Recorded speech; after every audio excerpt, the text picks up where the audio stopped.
Halo teman-teman, perkenalkan nama saya Catherine dengan NIM 2190302010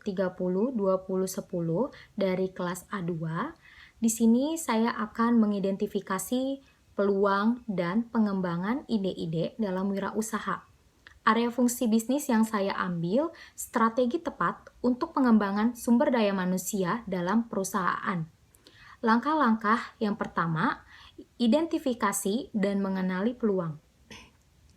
Dalam langkah-langkah ini, ada 4 tahap. Yang pertama, prinsip untuk menarik peluang diidentifikasi berdasarkan kualitas esensial. Prinsip untuk menarik peluang bisnis ada 2, yaitu yang pertama, atraktif dan tepat waktu. Dan tahap kedua, tren lingkungan bisnis diobservasi untuk mengidentifikasi gap peluang bisnis dan ide-ide baru.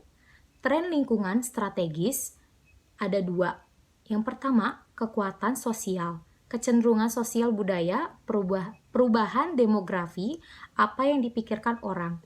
Dan yang kedua, kemajuan teknologi baru, tuntutan teknologi baru, pengguna baru, teknologi lama.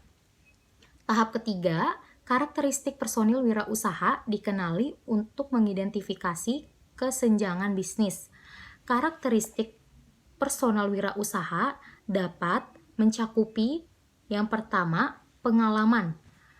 Beberapa penelitian menunjukkan pengalaman sebelumnya di suatu industri membantu para wirausaha dalam mengenali peluang bisnis. Ketika seorang wirausaha memulai sebuah usaha, peluang usaha baru menjadi lebih terlihat jelas.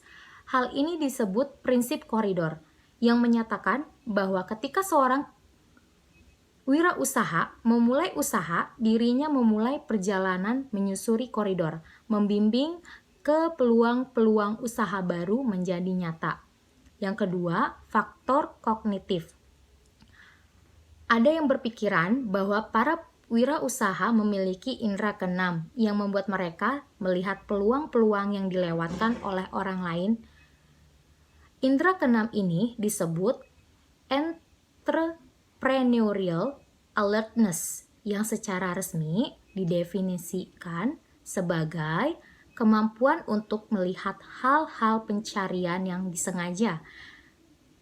Kebanyakan para wirausaha melihat diri mereka dalam penerangan ini, percaya bahwa mereka lebih tajam dari yang lain. Yang tahap keempat, masalah suatu sektor atau bidang diidentifikasi yang dapat menjadi peluang bisnis. Masalah-masalahnya yang pertama ada sarana dan prasarana, yang kedua sumber daya manusia, yang ketiga komunikasi dan publikasi, yang keempat kebijakan dan peraturan yang berlaku dalam lingkup negara dan daerah. Langkah kedua, mencari gap di pasar dan membangun ide-ide. Dalam langkah ini ada 5 tahap. Yang pertama, metode diidentifikasi untuk membangun ide-ide bisnis. Metode untuk membangun ide-ide mencakupi brainstorming, focus group, dan library and internet research.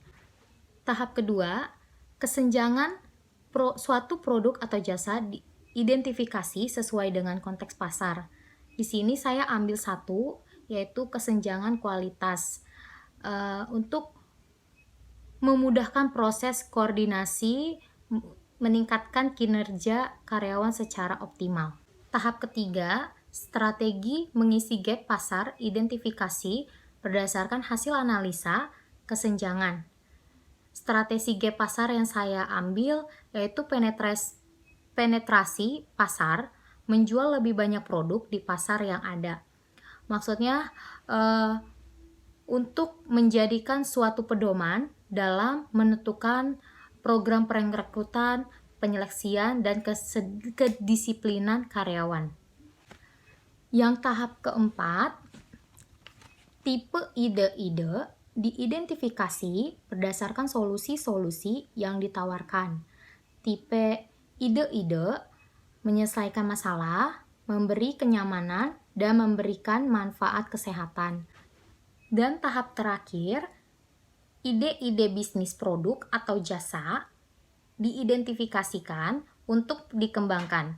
Ide-ide bisnis yang diidentifikasi yaitu membangun titik fokus untuk ide-ide perusahaan-perusahaan menemukan tantangan dalam memotivasi, mengumpulkan, dan mengevaluasi ide-ide dengan merancang orang tertentu, menyaring dan melacak bahwa itu merupakan tugas setiap orang, bukan tanggung jawab perseorangan. Pendekatan lain adalah dengan membuat bank ide atau brankas yang merupakan gudang berwujud atau digital untuk menyimpan ide-ide. Sekian dari saya, mohon maaf apabila dalam menyampaikan ada kesalahan. Terima kasih.